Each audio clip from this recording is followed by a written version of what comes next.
এদেরকে জিজ্ঞেস করেছিলাম, আমি সর্বদলীয় প্রতিনিধি দলের সদস্য হিসেবে গেছি, আমি দেশের কথা বলেছি, তার কারণ আমি সেখানে দেশের প্রতিনিধি হিসেবে গেছিলাম। আমার রাজনৈতিক স্বার্থ কোনোদিন আমার দেশের স্বার্থের থেকে বড় হতে পারে না, এটাই বিজেপি আর আমাদের মধ্যে তফাৎ। দেশ আমাদের কাছে মায়ের মতো। আজকে যে চারজন এই হত্যা লীলাটা করেছে, সেই চারজন জঙ্গির খবর কি? কেন্দ্র সরকারের কাছে জবাব নেই।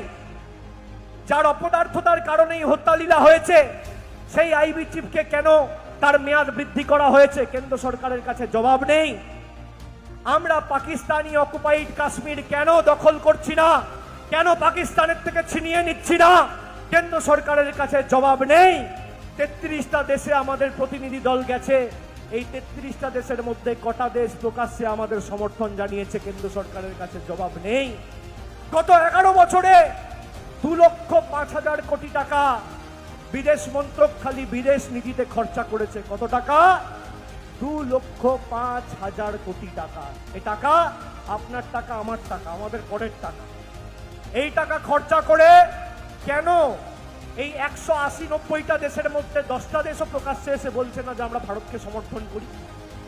এই টাকা গেল কোথায়? হিসাব কে দেবে?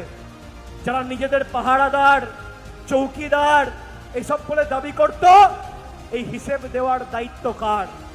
অপারেশন সিঁদুর। আমরা চাই যে চারজন এই হত্যা লীলা ঘটিয়েছে, যে কায়দায়, যেভাবে, যে বর্বরতার সাথে 26 জনকে হত্যা করা হয়েছে, যে ভাষায় এই জঙ্গি সংগঠনগুলো বোঝে, সে ভাষায় জবাব দাও আমরা চাই। এবং সেটা একমাত্র সম্ভব হবে যদি পাকিস্তান অধিকৃত কাশ্মীর আপনি ভারতের দখলে নিয়ে আসতে পারেন।